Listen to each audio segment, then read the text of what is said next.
الحمد لله الذي ألف بين قلوبنا فأصبحنا بنعمة إخوانا. أشهد أن لا إله إلا الله وحده لا شريك له، وأشهد أن محمدا عبده ورسوله الذي من بعده. اللهم صل وسلم وبارك على هذا النبي الكريم وخاتم النبيين والمرسلين وعلى آله وصحبه أجمعين.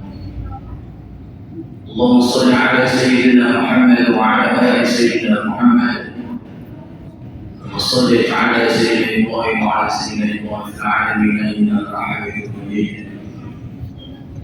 أما بعد، فيا عباد الله، أوصيكم بتقوى الله وفاز المتقون. قال الله تعالى في كتابه الكريم: أعوذ بالله من الشيطان الرجيم. الذي أحسن كل شيء خلقه وبدأ خلق الإنسان من طين ثم جعل نسله من سلالة من ماء مهين ثم سوى ونفخ فيه من روحه وجعل لكم السمع والأبصار والأفئدة قليلا ما تشكرون. صدق الله العظيم. Hadirin sekalian yang dirahmati oleh Allah, puji syukur selalu kita persembahkan kehadirat Allah Subhanahu wa Ta'ala. Sadar atau tidak sadar, kita cukup banyak Allah memberikan nikmat dalam kehidupan kita. Semoga kiranya kita termasuk golongan kelompok orang yang pandai bersyukur kepada Allah. Salawat dan salam kita sampaikan kepada kita Nabi Muhammad sallallahu alaihi wasallam. Kita terus berdoa agar kiranya sunnah-sunnah Rasul itu bisa kita amalkan, kita sosialisasikan dalam kehidupan kita sehari-hari. Dan lisan kita Allah bimbing senantiasa banyak mengucapkan salawat kepada kita Rasul. Dengan banyak bersalawat itu insyaallah kita akan bersama di akhirat. Di masa jumlah yang dirahmati oleh Allah, proses kehidupan kita sebagai umat manusia hamba Allah, tidak ada kita yang awalnya kuat, tapi Allah mulai proses hidup ini dengan keadaan tidak berdaya, tetapi Allah tidak mau kita terus dalam kondisi lemah.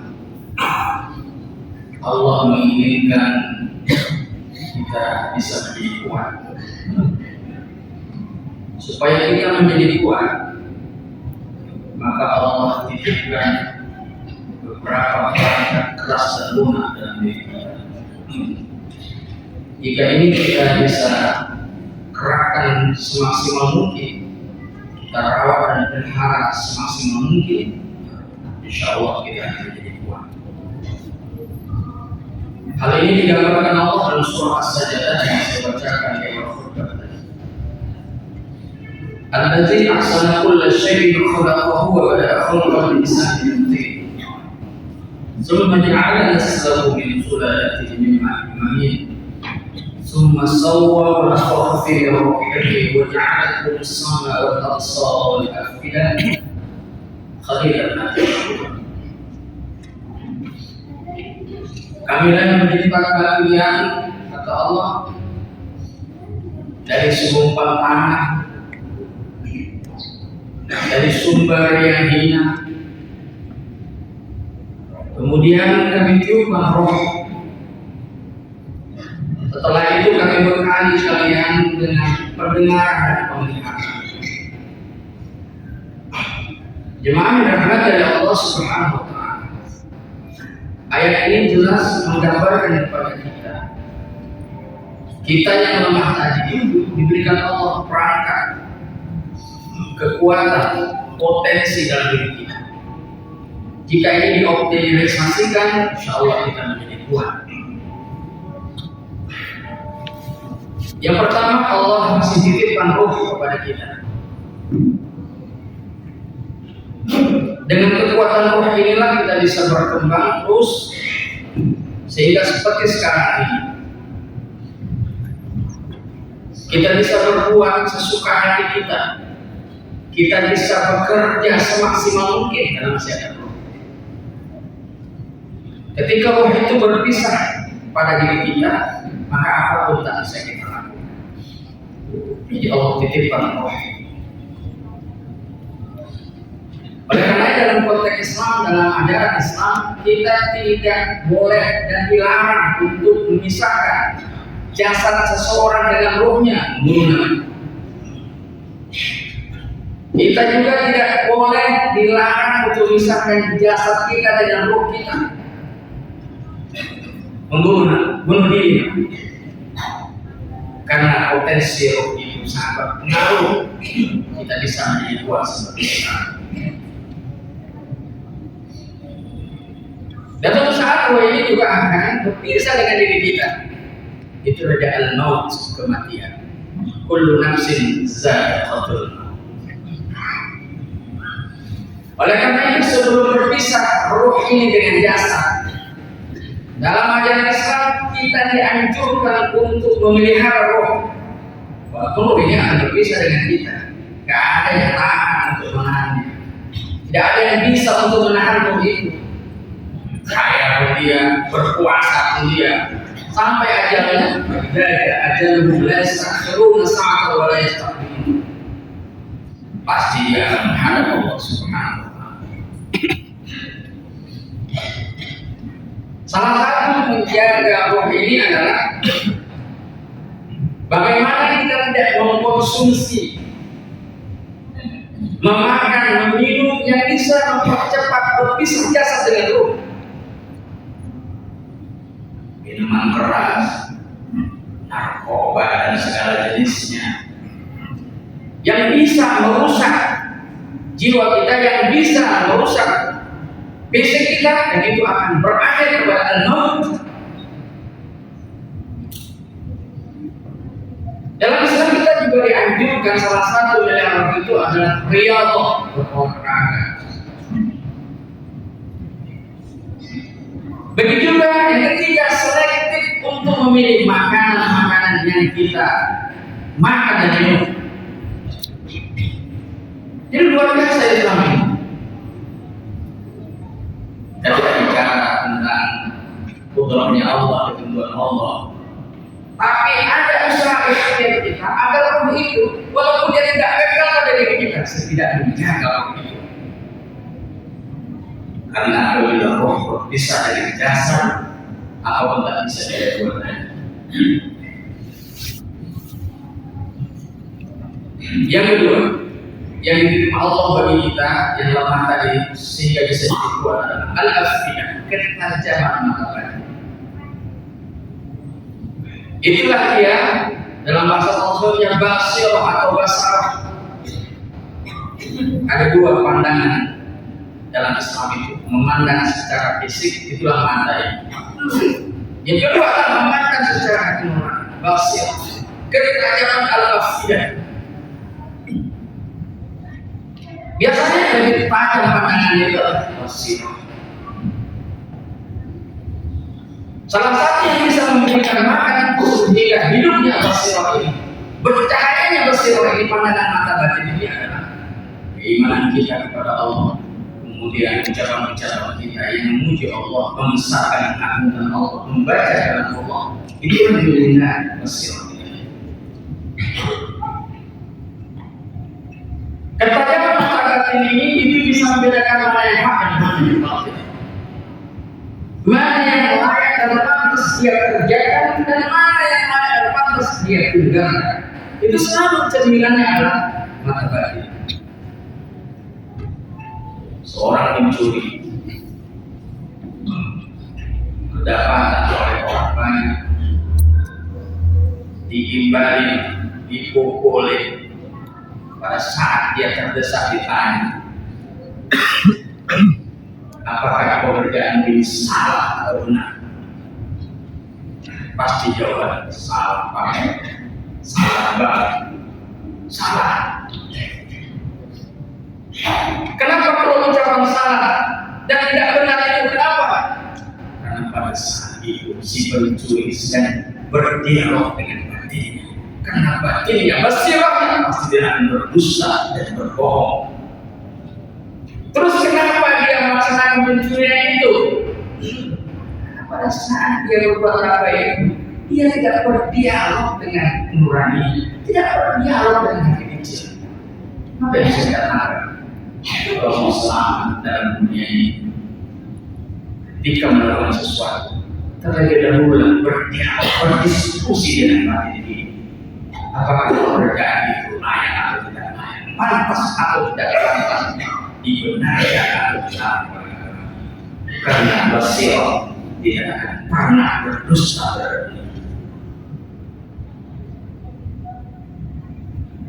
Kemudian ada kita kuat yang dari lemah tadi itu dibibitkan Allah kita sama mendengar, wal absar melihat. Bertambah banyak kita mendengar, bertambah banyak kita melihat, maka akan bertambah banyak knowledge, pengetahuan yang akan masuk pada diri. Saya ulangi, bertambah banyak kita mendengar, melihat, terutama yang baik-baik, maka bertambahlah ilmu kita. Dengan banyaknya ilmu kita, ketika ada kompetisi, ketika ada seleksi, kita ikut dalam peristiwa itu. Insya Allah ilmu itu yang membantu kita lulus kita. Setelah lulus kita dapat pekerjaan. Setelah ada pekerjaan, insya Allah setiap bulan kita dapat gaji. Dari hasil gaji itu kita bisa beli rumah, kita bisa beli kendaraan, kita bisa beli hidup dan di sana. Semuanya bermuara mendengar dan melihat. Jemaah, jadilah kita seperti sekarang ini, kuatlah kita seperti sekarang ini, karena dibekali Allah. Ada bekal diberikan Allah, roh, tidak pendengaran dan penglihatan. Akhirnya semua yang lemah tadi manusia itu menjadi kuat. Tetapi ayat ini ditutup Allah dengan kalimat singkat, qalilan ma tashkurun. Tadi awalnya mereka lemah, tidak kuat, tidak ada apa-apanya. Begitu kuat, qalilan ma tashkurun. Sedikit sekali dari mereka yang pandai bersyukur atas kekuatan yang ada itu. Logikanya kalau sedikit yang bersyukur, berarti yang banyak yang bertebaran itu adalah yang bersyukur. Qalilan ma tashkurun. Sedikit sekali. Ini sindiran kepada kita yang sudah banyak menerima nikmat dari Allah Subhanahu wa Ta'ala. Jemaah sekalian yang dirahmati Allah. Kadang-kadang juga kita tidak sadar kekuatan yang ada ini itu bukan milik kita, tapi karena dibantu oleh Allah. Nasrullah, bukan karena usaha kita sendiri. Banyak orang lain ke muka bumi Allah ini gak mendengar, gak melihat. Begitulah dia langsung dipanggil oleh Allah di pertengahan jalan ketika masih remaja. Sudah dipanggil oleh Allah berpisah jasad dengan roh. Bukankah ini Nasrullah, bantuan Allah? Jangan sombong, jangan angkuh. Ketika kekuatan itu sudah milik kita, sudah berada di sekitar kita. Belum ada apa-apanya kalau tidak ada bantuan Allah Subhanahu wa Ta'ala. Semuanya Nasrullah. Yang kedua yang ingin saya sampaikan pada diri saya dan kita semua. Ternyata kekuatan ini bukan milik pribadi kita, tapi milik Allah, titipan sementara dari Allah. Buktinya apa? Satu saat bisa berkurang, satu saat bisa bertambah.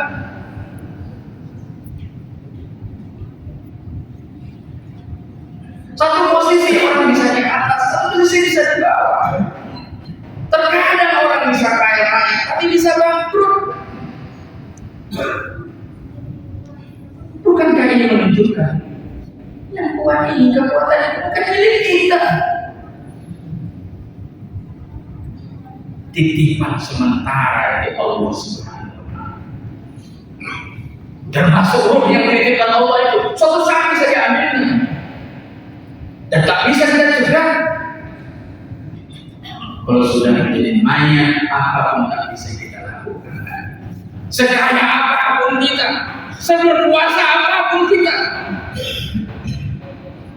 habis semua dunia. Jemaah karena dari Allah Subhanahu wa Ta'ala, saya inginkan diri saya, ternyata semua ini ada titipan sementara dari Allah Subhanahu wa Ta'ala. Mau bertambah titipan ini, bersyukur. Mau bermasalah titipan yang kuat ini, dua jadi kan. La in syakartum la azidannakum wa la in kafartum inna 'adzabi lasyadid. Kalau kalian bersyukur atas segala kekuatan yang ada pada diri itu, tambah. Apabila kita mulai kalian kufur terhadap nikmat, tunggu saja azab bisa diberkati datang kepada kalian. Dia masih terima. Walaupun kekuatan yang kita miliki sekarang ini bukan milik kita, tetapi milik Allah Subhanahu wa Ta'ala. Allah tidak mau milik yang ada pada diri kita ini, miliknya yang ada pada diri kita ini terbaik. Allah senantiasa membuka perdagangan antara kita dengan Allah. Buka suara Allah yang 100. Inna Allah ashtara minal mu'minin anfusahum wa amwalahum bi anna lahumul jannah. Sesungguhnya pasti Allah senantiasa membuka jual beli dengan kalian. Tidak semuanya kalian. Dengan orang-orang yang beriman, Allah senantiasa membuka perdagangan yang menunjukkan terhadap orang yang beriman. Kalau nggak ada sinyal imannya, nggak nyambung. Apa yang dijual oleh orang ini? Anfusahum, nyawanya. Mati pun dia siap jika diajak-ajak akan mati. Jika dilecehkan kitab sucinya, nyawa saya siap. Wa apa lahum? Termasuk juga harta. Harta dalam berbagai Islam adalah bukan hanya duit saja, bukan hanya emas saja, tapi seluruh yang melekat pada diri itulah harta. Kekuasaan, harta seseorang. Kekayaan, harta seseorang. Kelebihan ilmu cerdas itu adalah posisi yang strategis, itu juga adalah harta seseorang.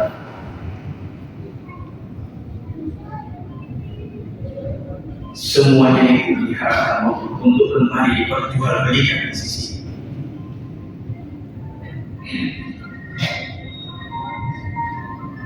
Alat beli apa yang ditawarkan Allah? Bukan materi. Ketika orang bisa membuka perdagangan di sisi Allah, bi'an lahumul jannah, surga Allah terbuka lebar untuk mereka yang senantiasa memperjualbelikan kekuatan yang ada pada diri mereka kembali ke jalan Allah Subhanahu. Jemaah, kita masing-masing mengetahui kekuatan kita sendiri. Punya harta, jual beli jalan Allah. Kecerdasan, persembahkan, perjual belikan di sisi Allah. Kekuasaan, jabatan strategis, persembahkan di jalan Allah. Kita khawatir karena ini dititipkan semuanya nanti pelan-pelan diambil Allah. Pada saat sudah tak mampu lagi, di situ baru tidak mau menjual beli yang dalam. Masih ada dalam diri kita kekuatan-kekuatan ini. Mari kita bersembahkan di sisi Allah Subhanahu wa Ta'ala. Ya ayyuhalladzina amanu hal adullukum 'ala tijaratin tunjikum min 'adabin alim tu'minuna billahi wa rasulihi wa tujahiduna fi sabilillahi bi amwalikum wa anfusikum dzalikum khairul lakum in kuntum ta'lamun yaghfir lakum dhunubakum wa yudkhilkum jannatin تجري من تحتها الأنهار ومساكن طيبة في جنات عدن ذلك الفوز العظيم. Yang diajak kembali orang yang beriman, bukan orang Islam. Wahai orang-orang yang beriman, kalian ikutin juga bisnis yang menggiurkan, perniagaan yang mensukseskan, jual beli yang menggiurkan. Kalau Jepang itu bingung dari kita bos, senantiasa menjaga iman kepada Allah dan Rasul. Wa tujahiduna fi sabilillahi bi amwalikum wa anfusikum. Berjihad di jalan Allah. Jihad dalam arti luas dan sempit. Jihad dalam arti luas adalah mengerahkan dan mengarahkan seluruh kemampuan kita masing-masing untuk jalan Allah Subhanahu wa taala. Bapak sebagai seorang bisnismen, kerahkan semua potensi bisnis untuk jalan Allah. Bapak seorang politikus, kerahkan semuanya potensi politikus Anda itu. Kita sedang berpuasa, kerahkan semua kekuasaan untuk jalan Allah Subhanahu wa taala. Kita sedang punya uang, punya harta, kerahkan semua. Kita punya kecerdasan, semuanya kerahkan. Kalau masing-masing individu orang Islam menyadari konsep ini, Islam ini akan kuat. Kita masing-masing menyumbangkan kekayaan yang ada pada diri kita. Sebelum Allah ambil pelan-pelan kekuatan ini, yaitu bisa saja dikeluarkan oleh semua kita perniagaan jual beli di sisi Allah bisa kita manfaatkan sesuai dengan semua organisasi yang kita manfaatkan. Barakallah di luar ونفعني وإياكم أقول قولي هذا واستغفر لكم ولسائر المسلمين والمسلمات فاستغفروه إنه هو الغفور الرحيم.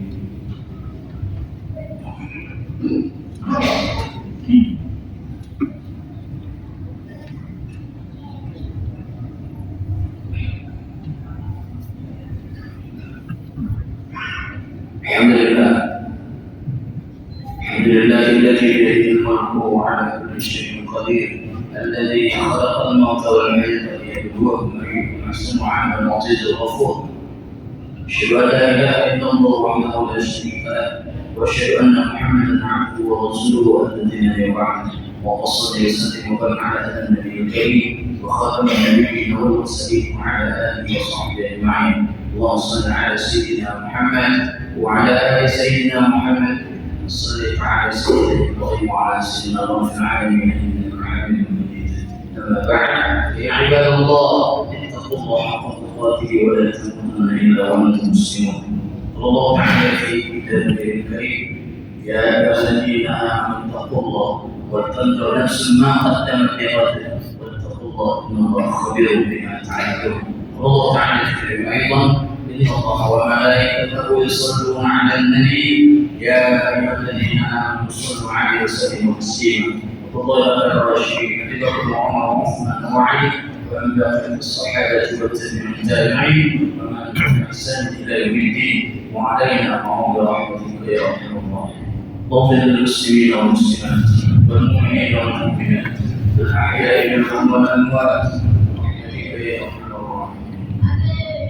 اجعل اللهم في قبورهم الضياء والنور والقصة والسرور والبهجة والحبور من أفضلت على أهل القبور خصوصا ولوالدينا وأهلنا أجمعين، خصوصا إلى أخونا الشيخ في كل مكان، خصوصا إلى أخونا الشهيد في فلسطين في غزة في رفح يا مجيب المعسكرين. اللهم اغفر لهم وارحمهم وعافهم واعف عنهم واكرم نزولهم واسع مدخلهم وادخلهم جنة برحمتك يا أرحم الراحمين. اللهم اجعل قبرهم روضة من رياض الجنة وتجعل قبرهم حفرة من حفر النيران. ربنا آتنا في الدنيا حسنة وفي الآخرة حسنة وقنا عذاب النار. عباد الله إن الله يأمر بالعدل والإحسان وإيتاء ذي القربى واليتامى والمسكين والبغي والعدل لعلكم تشكرون. الله أكبر. قيل الصلاة.